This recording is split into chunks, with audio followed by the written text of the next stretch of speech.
You ever notice how some stories just refuse to die? No matter how buried they seem, how tangled, how murky, they keep crawling back from the swamp? Yeah, that's exactly what's happening right now inside the DC universe. Hey everyone, it's Jones, and today, oh, you're going to love this one.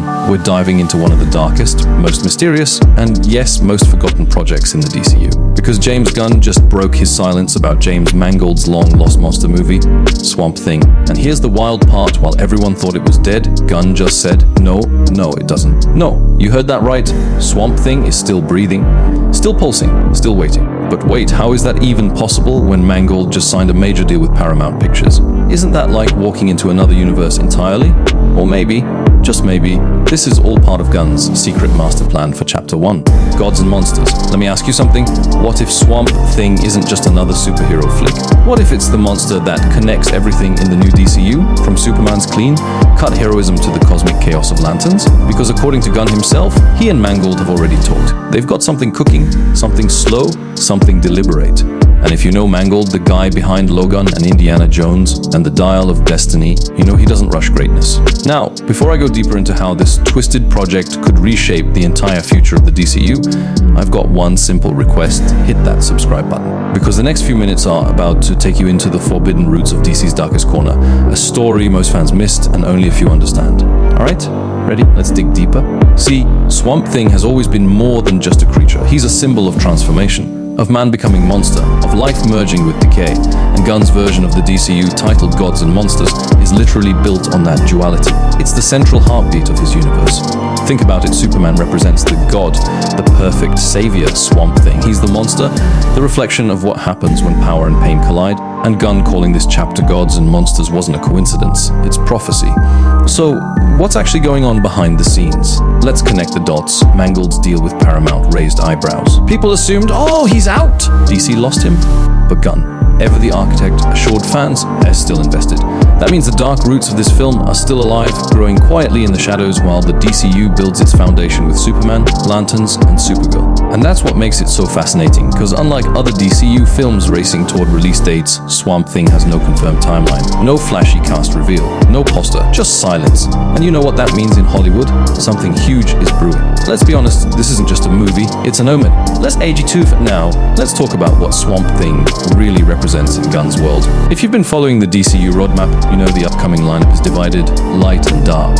Superman, Supergirl, Woman of Tomorrow, and Lanterns form the right front. But then there's the brave and the bold Clayface and Swamp Thing, the underworld, the monsters. And who better to direct a story like that than James Mangold, the man who turned Logan into a masterpiece of pain, humanity, and death? Gunn knows what he's doing. He's pairing emotion-driven directors with methodological storytelling. But here's the kicker. While everyone's focused on the Justice League, Swamp Thing could secretly be the real beginning of DC's horror verse. You heard me?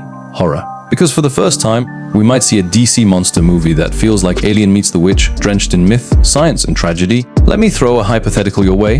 What if Swamp Thing becomes the connective tissue between the brave and the bold's Gotham underworld and Lantern's cosmic mystery? Imagine Jon Stewart investigating something that's not just green energy, but green consciousness. Sound crazy, maybe. But this is the DCU we're talking about. A world where gods and monsters share the same blood. And this isn't even speculation out of thin air. Gunn loves symmetry.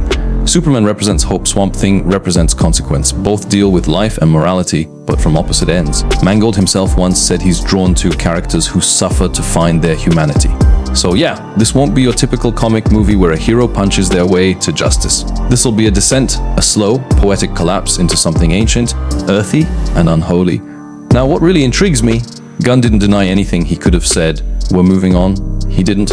He doubled down. Absolutely. He's still invested. That's commitment. Which brings me to you. Do you want DC to take this risk? Do you want them to explore monsters, not as villains, but as mirrors of our own broken nature? Drop your thoughts below. Let's see how deep the fanbase is willing to go. And before we wrap up, let's circle back to something poetic. Len Wein and Bernie Wrightson created Swamp Thing to show how nature and man can't truly be separated. And Gunn, he's trying to do the same with the DCU, merging gods and monsters into one beating heart. So maybe, just maybe, the monster isn't dead. Maybe he's just waiting for the right season to rise again. This has been Jones, and you've just ventured into the deeper side of the DCU. Until next time, remember, not every monster hides in the dark. Some are just waiting for the light to notice. Alright, buckle in, because this is where things start to get really weird. You see, everyone's been obsessing over the bright side of the new DC universe, Superman, Lantern, Supergirl. But if you look closely, and I mean really closely, there's a shadow forming under all that light. A swamp, if you will. And no, I'm not talking about some random cameo or Easter egg. I'm talking about a secret thread, one that James Gunn and James Mangold may have been weaving since day one. Let's rewind for a second. Gunn calls his first DC chapter, Gods and Monsters. Pretty catchy, right? But it's also the biggest clue in plain sight. What if that title wasn't just metaphorical? What if it's literal? What if half of this universe will be built on divine heroes and the other half on cursed monsters? Think about it. The gods are already here, Superman, Wonder Woman's lineage, the Lanterns. But the monsters, they're waiting in the dark. Clayface, Swamp Thing, maybe even Deadman or Frankenstein's creature from DC's Dark Universe archives. Now here's the crazy part, rumors have been floating that Swamp Thing might not just be one film. It could secretly be the entry point to DC's horror branch, a twisted mirror to the Justice League Dark. And who's at the center of that? The one creature that bridges science, magic, and life itself? Swamp Thing. Tell me this doesn't give you chills. James Gunn confirmed he and Mangold have talked. Which means creative conversations are happening behind the scenes. No scripts announced. No leaks. Just quiet planning, the kind that usually explodes when the timing's right. And trust me, when Gunn says, some things take a long time, that's not a delay, that's a tease. But let me ask you something. Do you even want the DCU to play it safe? Or do you want that forbidden knowledge kind of story? The one that crawls under your skin and whispers, this is not a hero's tale anymore. Because if you've been watching this channel, you know, I live for those stories. The ones that dare to go deeper, to explore the rot beneath the roots. And this is your moment to sound off. Drop a comment below and tell me, would you watch a DC movie that doesn't have a clean hero? No capes, no smiles, just tragedy, sacrifice, and transformation? Because, let's be honest, that's what Mangold does best. Look at Logan. That wasn't a superhero story. It was a man facing his own decay. And Swamp Thing could be that same emotional storm, but even darker, even more spiritual. PAGE4, now let's talk why this movie matters more than you think. Swamp Thing isn't just another monster. He's the literal conscience of the earth, a being tied to the green, the living force connecting all plant life.